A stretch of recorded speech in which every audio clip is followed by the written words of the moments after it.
What's going on, everybody? It's Big T with GreenWallSt.com, back with another trading video here today. And today we're going to be talking about the secret, the number one secret to make more profits in the stock market using less money. And it really comes down to one simple thing. You have to use less size. And what do I mean by size? A lot of traders have a particular size that they like to trade. So whether they're a long bias trader or they're a short bias trader, they like to use, say, 1,000 shares, 2,000 shares, 5,000 shares. That's their average size position whenever they put on a trade. And I should probably preface all this with saying, if you are an intermediate or advanced trader, you're probably already comfortable with the size that you're trading. This is more for the newer trader who's just coming into the game, because a lot of people, when they get started, they are really focused on the financial aspect and the money, and they really think about, and I did too when I first started, you think about how much money you can make if you only bet more. Or when they're in a winning trade, they'll say, oh man, if only I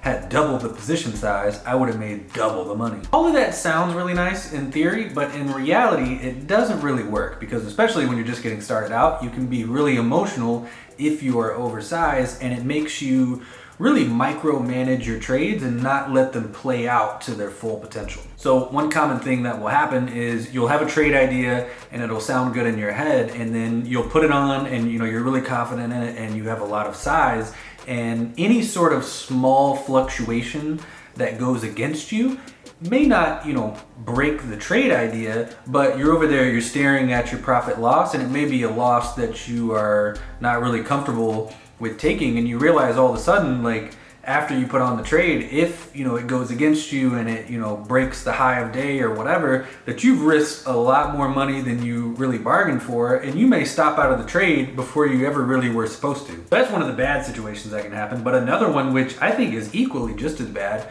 is you'll put on a trade and it'll start working, but you've got so much size that, again, you're looking over there at the profit loss, and it's a lot of money, and you look at it and maybe the stock, you've had 2 or 3 losing trades in a row, and you finally have this one that's just starting to work, and say you are used to your trades profiting you $100 or $200, and all of a sudden you've got all this size in one trade and it starts to barely work, it just started working, and all of a sudden you're up $500, and you're just like, I'm taking that $500. The problem with that strategy, over time, you're screwing with the risk reward of the trade. So you're essentially putting on trades now where you're risking much more than you're making whenever the trade works for you. And this may not be a big deal, on the first 2 or 3, but over time, if you really want to trade for a long time, that will it will eat into your strategy, it will eat into your profits, and maybe even turn you into an unprofitable trader if you let that become a habit. My advice for anyone starting, say you just started trading a particular strategy and you're starting to get serious about your trading, whatever size you think you should be trading, cut it in half, or maybe even more than that, because what you'll see is you're actually able to use less size, less shares, pay less commissions, trade less, but end up making more money because you're not emotional. You can actually widen your stops a little bit on certain trades and let things really play out to their full potential. And when something just starts working, you won't look over at your profit loss and be up huge, right? So you'll actually let it start to work for you, and you will trade the stocks better.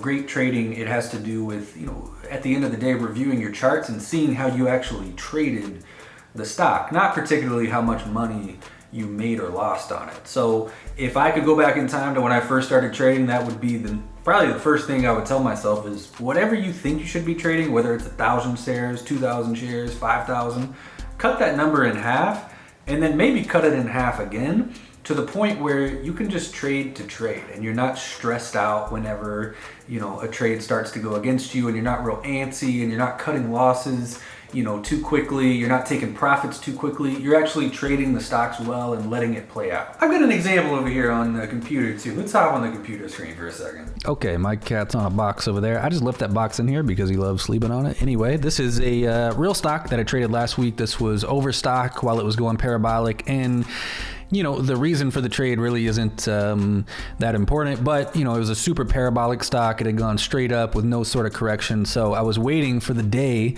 that people were ready to take profits and the stock would start to reverse, and I was going to short it or bet that it would go down. And I caught that day. But the thing with that sort of trade is it's a really big trade and it's a wide range. And these red triangles are where I started to short the stock and bet that it would go down, right? So essentially what I was doing was waiting for the trend to start to snap. So I waited for that move to happen, and then I started shorting bounces. Now, if I had put in, a ton of size, this is a $100 stock that I was trading. Had I put in a ton of size, I may have taken profits really quickly as soon as it started to work. So I might have shorted some at 109 and then taken the profit at 106, 107, because I would have been up, quite a lot of money. Problem is the stock traded all the way down to 97, and really this wasn't even like a home run type trade. It could have, continued to fade and been a much bigger trade. But the moral of the story is I traded the actual trend and I traded the big move intraday. It's not to say, scalping is a certain strategy where you're playing for really small moves in stocks. It's not the, particular way that I like to trade. But again, there's a case to be made for scalping. And if that's your type of trading, then maybe this doesn't apply to you. But you can see how, because I started into the stock really small, and I was able to add to a winning position, I was able to wait and let the entire trade play out. Let it fall under 107, let it fall under, the VWAP area, let it fall under 100, and almost go red on the day. Now, in hindsight, could I have traded it a little bit better? Yes, I could have covered some, taken some profits into 97, 98, sure.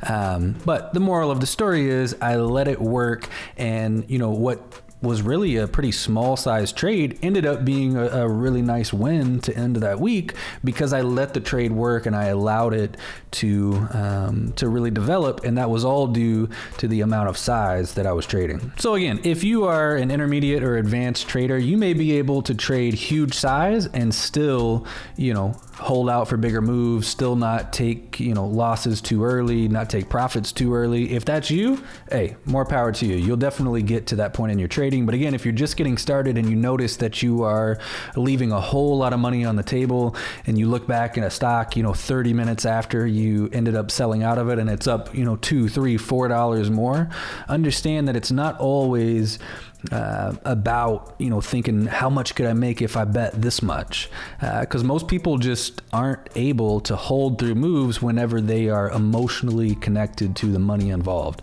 And the fastest way to get emotionally involved is put on way too much size than you're comfortable with. I think that'll help. Try to apply that in your trading this week. Let me know what you guys think. Also on Sunday, tomorrow, we're going to be hosting the Green Wall Street live Q&A that we normally do for members only. We're going to be doing it live, open to the public on Twitch, twitch.tv/bigtimer. That'll be tomorrow, 1 p.m.